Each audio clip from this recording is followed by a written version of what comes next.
Bien, cumpliendo con lo deudado en relación a los trabajos auxiliares o de factores de riesgo, como habíamos analizado en las diferentes presentaciones en relación a los isquiotibiales, la activación del glúteo mayor como la capacidad de producir fuerza del glúteo mayor se transforman en un moderador de la lesión muscular isquiotibial y por ende en la rehabilitación, en el proceso de rehabilitación deben existir dentro de este programa de ejercicio durante la rehabilitación indicaciones de ejercicios asociados a la activación y desarrollo de la fuerza del glúteo mayor. En ese sentido hay algunas tendencias nuevas que marcan que tanto el hip thru como el famoso ejercicio que ustedes ven ahí, ejercicio clásico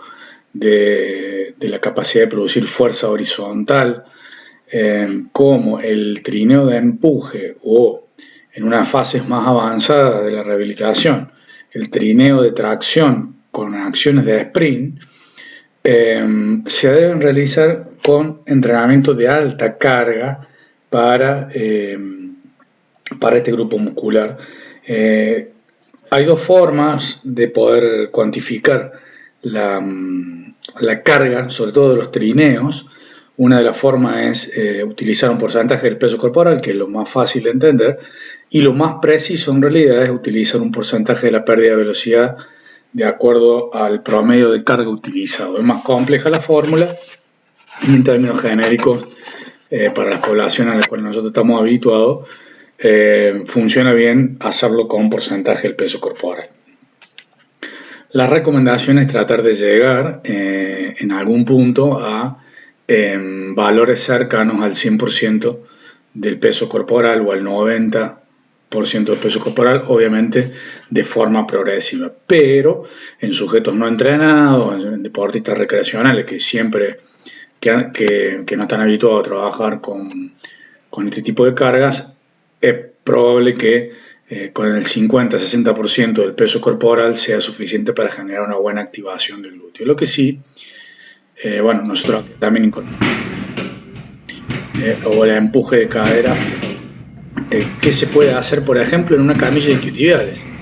En este caso es una camilla inercial, pero tranquilamente puede funcionar en una camilla isquiotibial con una mejor técnica de ejecución, pero y con cosas para corregir. Ahí el amigo Seba Luna nos estaba mostrando, pero siempre considerando que se puede utilizar tranquilamente esta máquina para poder cargar, ya que lo hacemos a través de los lingotes. Otra posibilidad es ataca. El trineo de tracción, pero sin acciones de sprint, reproduciendo la acción de sprint. Si bien en este momento nosotros estábamos haciendo una rehabilitación de lesión de ligamento cruzado anterior, resulta transferible el gesto de la carrera, y también, como lo muestra este video de Buchheit, no recuerdo si era de Buchheit o de ya voy a recordar el autor, la utilización de cargas pesadas en el trineo para la acción de sprint tiene dos puntos favorables para nuestra rehabilitación. Por ejemplo, una que es la carga de abajo. La utilización de los primeros, con el 80% del peso corporal, esta carga reproduce el patrón de preactivación y de stiffness de la pantorrilla y mejora la aplicación de fuerza en el plano horizontal del jugador. Y por otro lado, al ser cargas muy pesadas del 80%, no introduce al isquiotibial, sobre todo los primeros 5 a 10 pasos, no introduce a los isquiotibiales en un momento de alta demanda de sprint que podría ser poco más riesgoso para su utilización. Sinceramente es una una muy interesante alternativa, y tiene, como ustedes lo ven acá, Amorim, no me acordaba, Jim Amorim, un poco el que, y Pierre Samoncino son los que promueven un poco esta metodología. Les recomiendo su web, su página web, ahí encontrarán incluso blog relacionados a esto, y trabajos de publicación que muestran el por qué es interesante este recurso y cómo por qué nosotros lo utilizamos en la rehabilitación muscular isquiotibial, debido a el objetivo de estimular significativamente uno de los moderadores, que es el glúteo mayor, y en este momento poder hacerlo de una manera funcional. En ese sentido, como veíamos recién, que es importante la stiffness del tobillo, se refiere a la resistencia la rigidez del tobillo, entendida en términos biomecánicos eficientes, que permita que la transferencia de la fuerza al piso sea mucho más eficiente. Entonces, en este caso, el entrenamiento con stiffness o rigidez de tobillo y técnicas de pasos, coordinativas, skipping y diferentes recursos corrigiendo el patrón de impulso en tobillo y pie, no solo que mejora el rendimiento, sino también que nos asegura una mejor transferencia de fuerza de toda la cadena funcional, sobre todo en el eje horizontal, que es una de las demandas principales en los deportes de dinámica intermitente, y que termina mejorando la eficiencia de toda la cadena cinemática y por ende disminuyendo el estrés y la demanda de esfuerzo sobre los isquios surales, y en especial para la protección del retorno al juego, en el retorno al juego de la recurrencia, ¿sí? Diferentes ejercicios o posibilidades que tranquilamente se pueden incorporar dentro de la entrada en calor o de la fase preparatoria de la rehabilitación y la readaptación de las lesiones musculares isquiotibiales. Como les explicaba también, es importante incluir en el programa de entrenamiento y en el programa de rehabilitación-readaptación de la lesión muscular de isquiotibiales, entrenamiento de la estabilidad del núcleo corporal. ¿Por qué? Porque como veíamos en los factores de riesgo asociados a esta lesión muscular de isquiotibiales, el pobre control del tronco en el plano frontal, el exceso de lateralidad, y el pobre control del tronco en el plano sagital son factores que influyen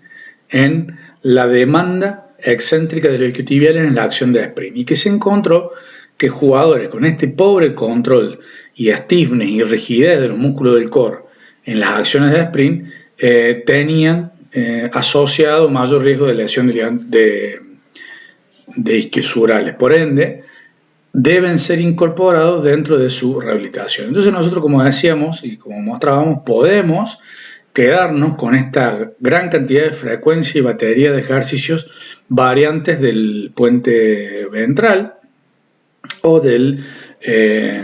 famoso puente ventral o puente boca arriba, a dos piernas, a una pierna, con ángulos abiertos, con ángulos cerrados, y seguramente vamos a estar incorporando no solo la activación del glúteo mayor, sino también la estabilidad del core, y en algunos casos incluso hasta podemos utilizarlo como ejercicio activador de la musculatura isquiosural. También podemos utilizar las planchas ventrales y las planchas laterales y el entrenamiento clásico de la estabilidad del core, que no deja de ser un recurso válido y un recurso interesante. Pero también hay que aclarar que son recursos inespecíficos en el sentido de la posición, el patrón de activación y la velocidad de activación de estos grupos musculares, con poca transferibilidad. No sé si es poca transferibilidad, con menor transferibilidad a la acción de sprint, que es en definitiva en donde nosotros debemos lograr esta stiffness o esta rigidez funcional del core en la acción de sprint. Entonces, es importante considerar otras posibilidades que incorporen posiciones del tronco más similares a la acción de sprint, como puede ser, por ejemplo, las posiciones de pie, las posiciones de tándem o de estocada, la posición de arrodillado. Agradeciendo a Fede Lertor en todos los videitos que me pasó. Cadena cruzada anterior con un cono, ¿sí? Y algún otro tipo de perturbaciones colocadas en zonas alejadas al piso en situación dinámica, buscando la coactivación de los músculos del core y el stiffness stiffness de los músculos del core y por ende de la región lumbopélvica y el control neuromuscular en el plano frontal en este caso en el plano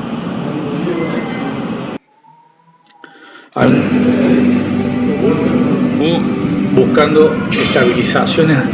de la musculatura central en situación refleja con coordinación intermuscular similares a la acción de sprint a velocidades de ejecución más transferibles al patrón de movimiento del mecanismo lesional.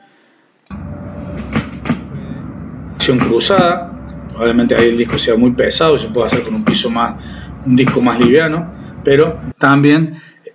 intercalando la demanda de control de la estabilidad del core con acciones similares al mecanismo lesional. Este autor que les sugiero que vean, que sigan y que busquen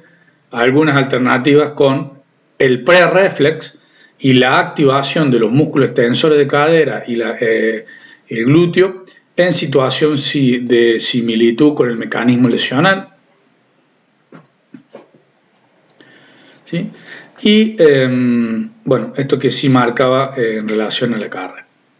Con respecto entonces a este primer videito, el repaso y la profundización de los elementos necesarios dentro de los factores de riesgo asociados a la lesión muscular isquiotibial en el programa de entrenamiento. También aquí podemos utilizar, si bien yo lo he dejado de incorporar como elemento definitorio o con tanto volumen como lo hacía en otra oportunidad, la flexibilidad o el estiramiento de la mejora de la amplitud de movimiento de la flexión de cadera, es decir, un trabajo de estiramiento estático y estiramiento dinámico con foco en el psoas, entendiendo al psoas como este músculo claramente relacionado con la mecánica de la carrera en el sprint y el aumento de la tensión de estiramiento y acción excéntrica o demanda excéntrica sobre los isquios subrales, sobre todo en la fase de vuelo. La verdad que lo incorporo en menor volumen que antes, y lo que he incorporado de manera compensatoria y paralela al trabajo de los extensores de cadera del glúteo mayor es el trabajo con activación neuromuscular en recorrido completo del psoas o de los flexores de cadera, tratando de no involucrar el recto anterior del cuádriceps. Ejercicios como, voy a mostrar, ejercicios como la marcha con banda, que es similar al puente ventral, con la bandita en los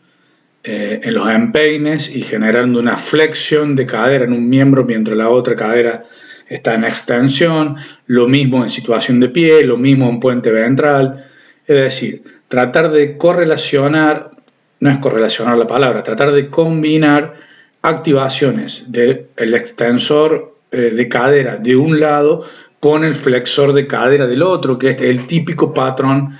asimétrico del desplazamiento en la mayoría de las acciones de locomoción y en lo posible la estimulación del psoas o de los flexores de cadera en todo su recorrido o amplitud de movimiento, que conserve no solo buena longitud, sino también buena activación y también por otro lado que no conjuntamente con la coactivación de los músculos del core para integrar todos estos elementos de este factor de riesgo relacionado a la región lumbopélvica, la stiffness de los estabilizadores del core y la correcta sincronía en activación del extensor de un lado con el flexor de cadera del otro lado, para que de esa manera la activación del psoas no genere modificaciones cinemáticas en la pelvis y que estas modificaciones cinemáticas de la pelvis se transfieran a un aumento de la tensión excéntrica sobre los isquios subrales en la fase final de balanceo en el sprint. Bueno, hasta acá el primer video cortito sobre este punto que nos había quedado pendiente de la jornada número 1.